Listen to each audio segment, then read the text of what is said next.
네, 할렐루야. 너무나 날씨가 많이 덥죠. 너무 더워서 비가 와도 덥고 또 습도가 많아서 덥고 또 한낮에는 너무 더워서 많이 힘듭니다. 여러분들 어쨌든 건강 유의하시고 또 운동도 꾸준하게 오후에 저녁 때쯤 되어서 그렇게 하셔서 꼭 건강한 모습으로 매주마다 만나길 소원합니다. 지금 우리는 마태복음 27장에 있는 이 말씀으로 우리가 나누고 있습니다.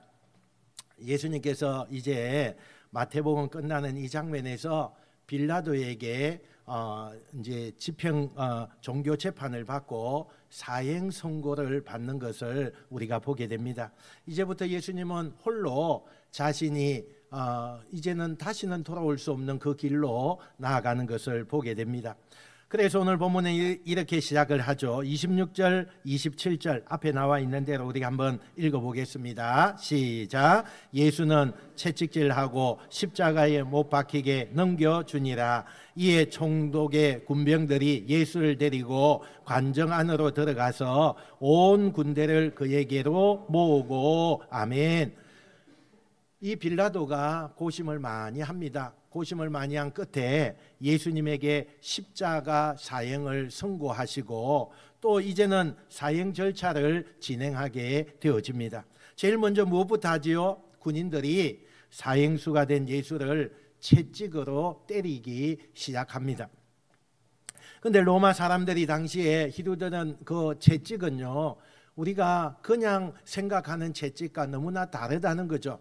이 채찍 끝에다가 동물의 뼈조각이나 또 뭐 아주 너무너무 뾰족한 그런 쇠조각을 붙여서 그렇게 채찍을 만들었습니다.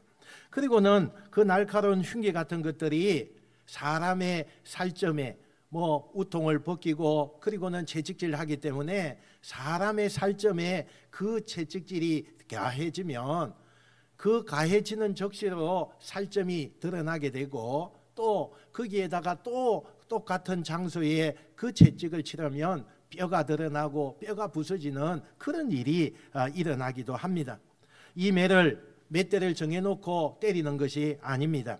자기들의 기분과 또 감정에 사형수라고 하는 그 제목에 한해서 자기들이 알아서 그렇게 때리는 겁니다. 살점과 근육이 다 찢겨져 나가죠. 그리고는 예수님은 로마 군인들에게 온갖 희롱을 다 가지게 됩니다. 예수님의 제목이 머리 위에 있습니다. 유대인의 왕 이렇게 적혀 있습니다.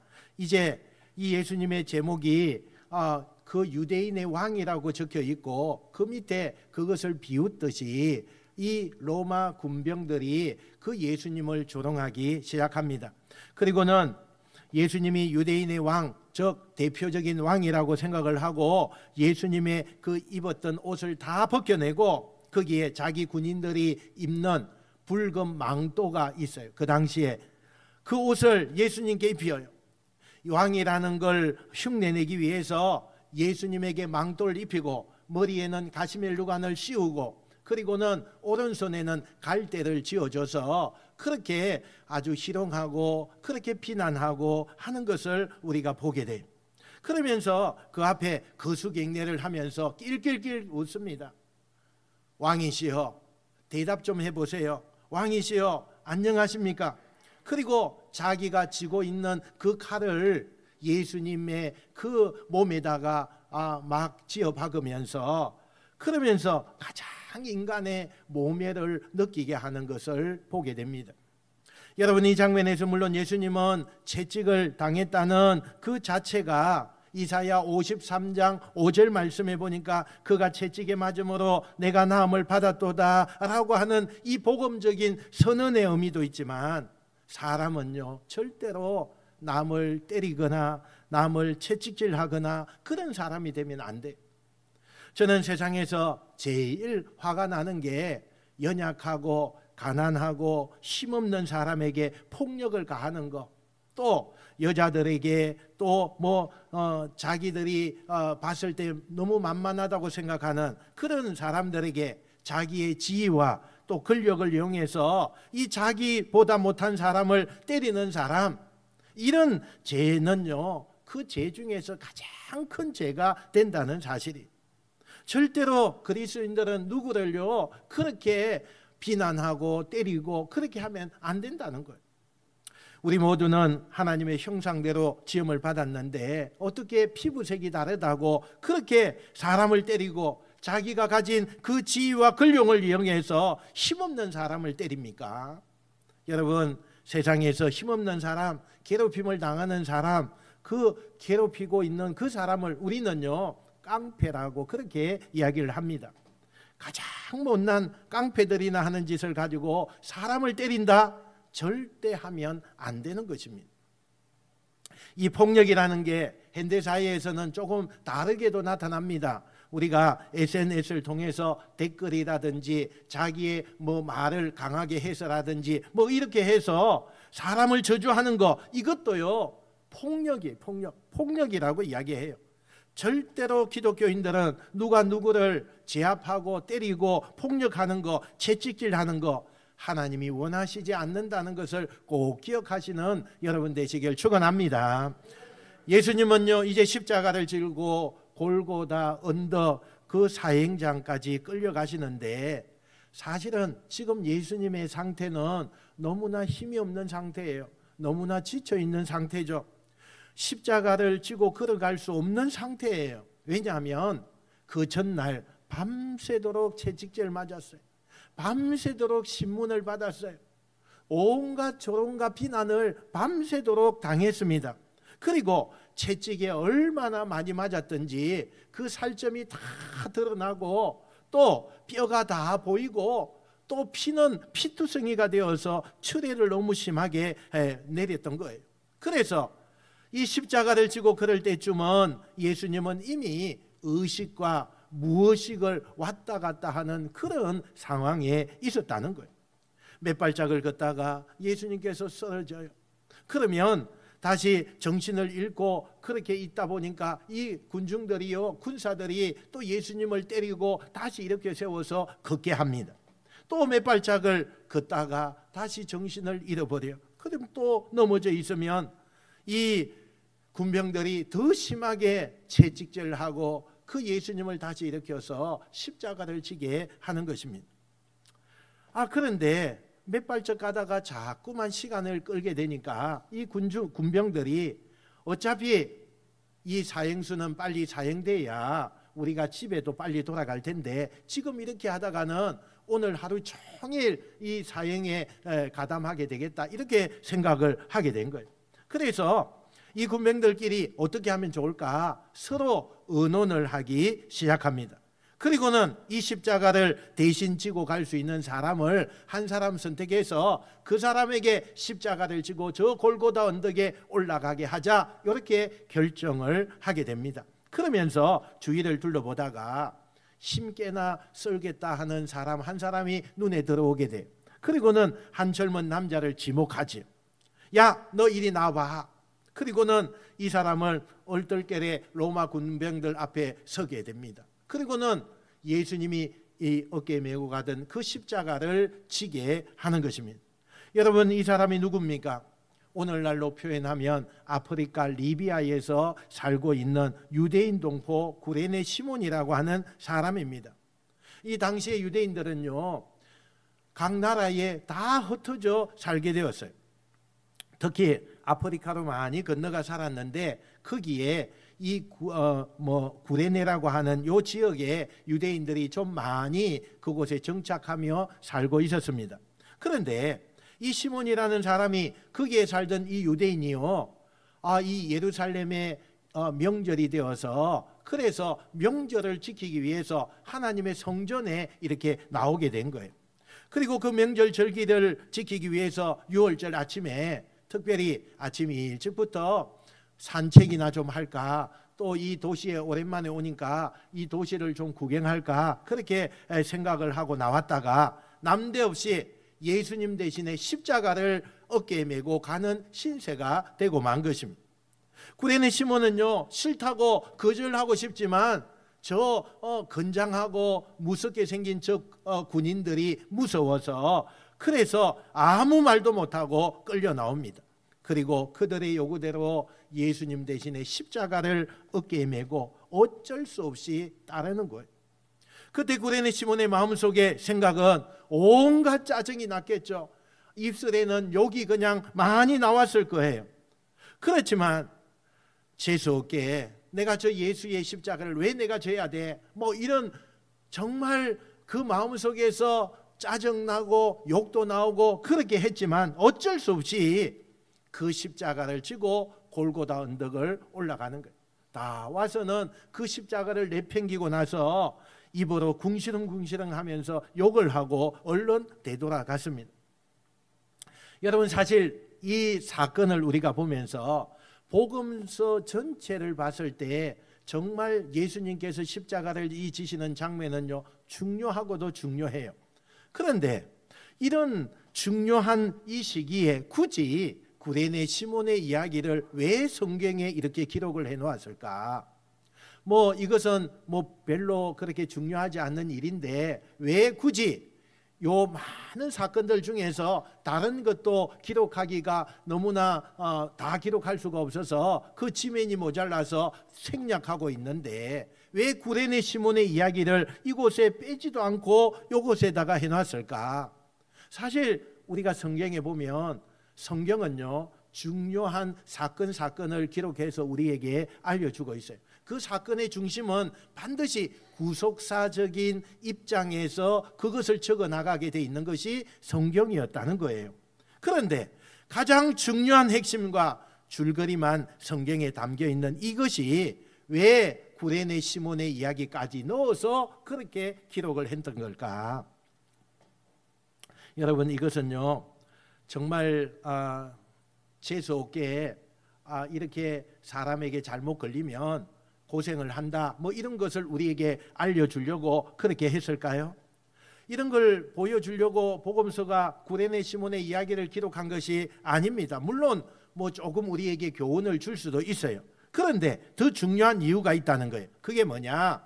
훗날에 성경 로마서 16장이에요. 이렇게 기록이 되어 있어요. 사도 바울이 자기가 어떤 사람을 대단히 존경하는 표현을 쓰는 편지가 있어요. 우리 13절 말씀인데 한번 같이 읽어보겠습니다. 시작. 주 안에서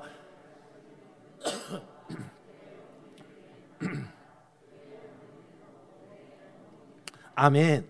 여러분, 바울이요 한 여성을 지칭해서 너무나 귀한 어머니다, 곧 내 어머니와 같다, 이렇게 이야기하는 그런 표현을 오늘 하고 있어요. 그러면 그 어머니라고 표현한 그는 누구인가라는 거예요. 그게 구레네 시몬의 아내예요. 구레네 시몬의 아내인 거예요. 그러니까 무슨 얘기예요? 그날 운이 없어서 얼떨결에 예수님의 십자가를 지고 갔던 그 구레네 시몬이 훗날 세월이 지나서 로마 교회에 너무나 중요한 역할을 하는 사람이 되어 있더라는 거예요. 할렐루야. 물론 성경은요 구레네 시몬이 어떻게 이렇게 해서 변화가 되어서 예수 믿는 사람이 되고 뭐 이런 과정이 다 생략되어져 있습니다. 단 하나 중요한 것은 억지로 십자가를 졌던 이 구레네 시몬이 그때 사건을 통해서 아무 상관이 없는 예수님을 알게 되고 그것이 계기가 되어서 복음을 받아들이게 되고 로마 교회에 너무나 훌륭한 그런 역할을 감당하는 지도자가 되어 있더라는 거예요. 여러분, 지금 오늘 성경의 장면에서 느닷없이 그 많은 사람들 가운데 지목을 받고 억울하게 십자가를 질 때만 해도 왜 나에게 이런 일이 일어납니까? 내가 아침에 좋은 기분을 가지고 산책 나왔다고 이게 뭡니까? 화가 나고 짜증이 났어요. 그런데 나중에 돌아보니 이렇게 억울하고 황당한 일을 만난 그것이 자기 인생에, 자기 가문에 너무나 중요한 시초가 됐다는 사실이에요. 여러분, 이게 하나님이 역사를 만들어가는 과정이기도 한다는 거예요. 종종 우리는 내가 원하는 대로 일을 해야만, 또 내가 계획한 대로 모든 일이 진행이 돼야만 이 사람은 축복받은 사람이다, 이 사람은 하나님 앞에 이런 복을 받았다, 이렇게 생각을 합니다. 그러나 구레네 시몬의 이야기를 보면 그렇지가 않아요. 아니 우리 이야기 가운데도 사실 되어져 가는 그 과정을 보면 내가 계획했던 거, 내가 원했던 거 그대로 되어지는 것이 아니라 도리어 내가 원하지 않는 일들로 되어져 가는 일들이 얼마나 많아요. 그런 가운데서도 하나님은 그 일을 하나님의 뜻대로 이루어 간다는 사실을 우리가 믿고 하나님의 뜻대로 순종하며 나가는 여러분 되시길 축원합니다. 이제 예수님은요 처형장에 도착을 합니다. 그리고 아침 9시 예수님은 드디어 손과 발이 대못에 박히시면서 하늘 높이 매달리게 되어집니다.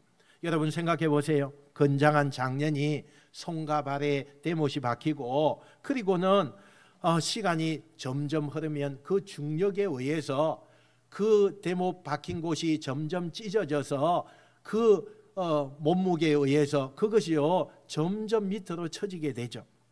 그러면 상처가 더 찢어지고 어깨가 계속 늘어나서 이 뼈가요 탈골이 되어지는 것을 보게 돼요. 그때부터는요 가슴이 눌려집니다. 스스로 호흡하기가 너무나 힘들어져요. 이미 예수님은 엄청나게 채찍으로 맞은 상태여서 그리고 못에 박힌 상처에 물과 피와 소변과 대변이 다 빠져나온 상황이에요. 당시 문헌에 우리가 살펴보니까요 이 십자가형을 받는 사형수들은 죽기까지 보통 1000번 정도를 기절하고 깨어났다 기절하고 깨어났다 그렇게 한대요. 1000번 정도를 그렇게 한다는 거예요.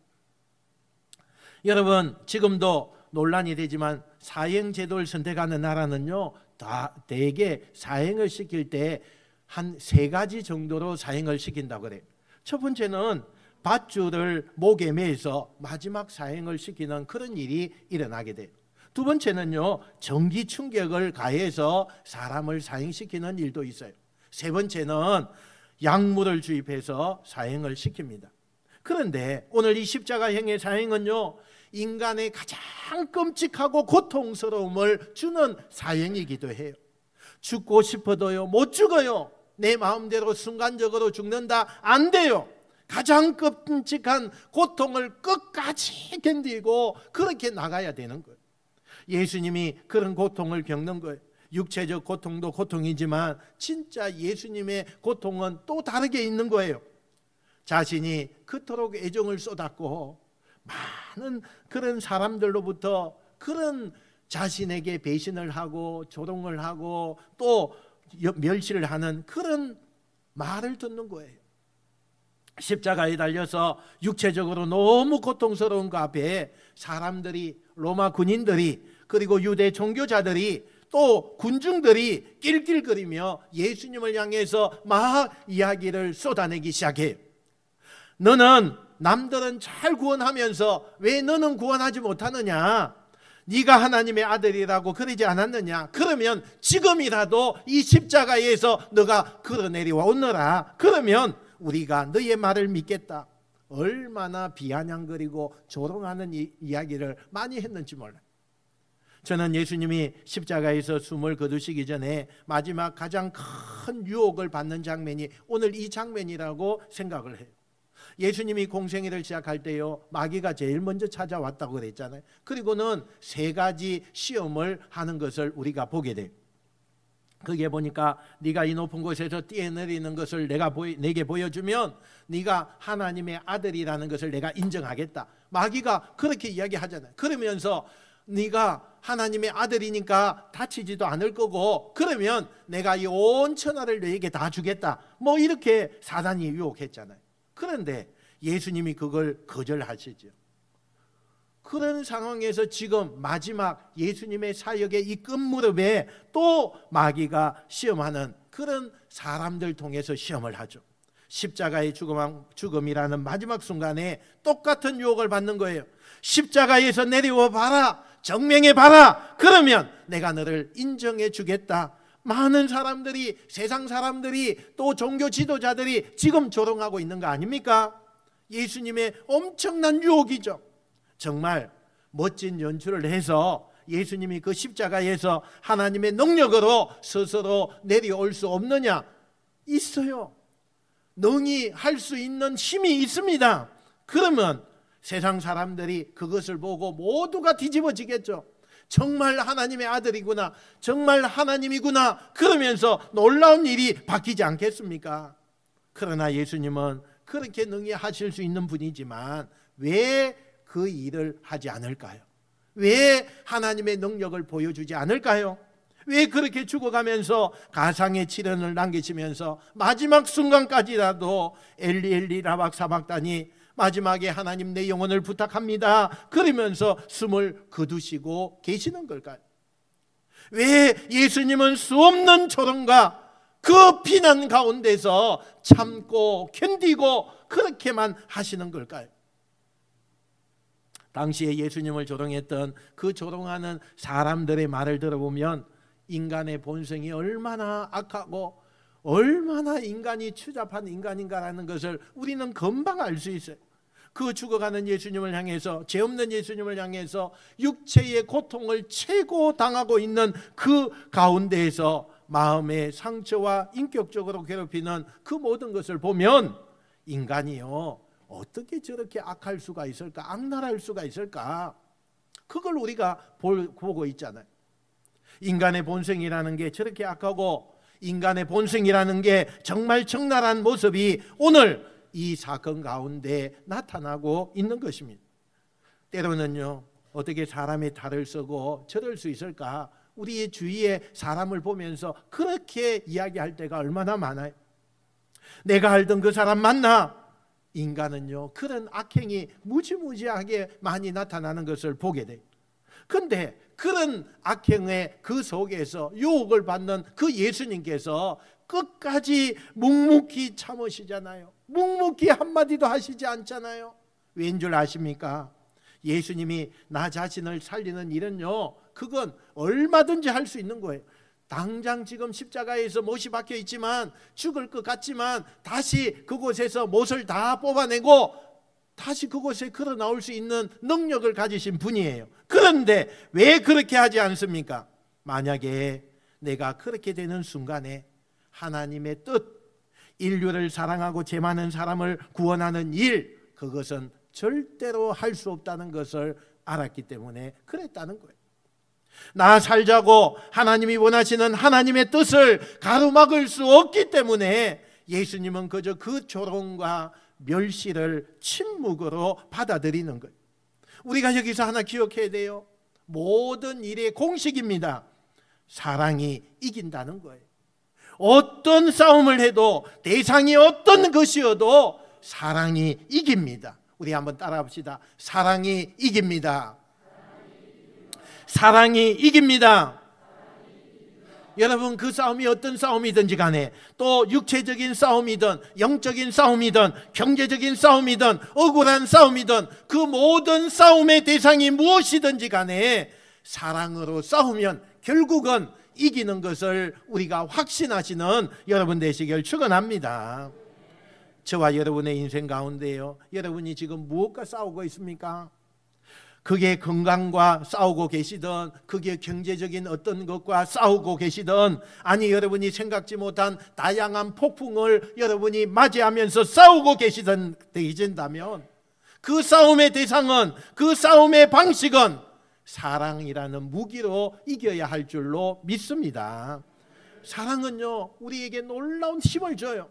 사랑은요, 우리를 버티게 합니다. 사랑은요, 우리를 인내하게 만드는 거예요.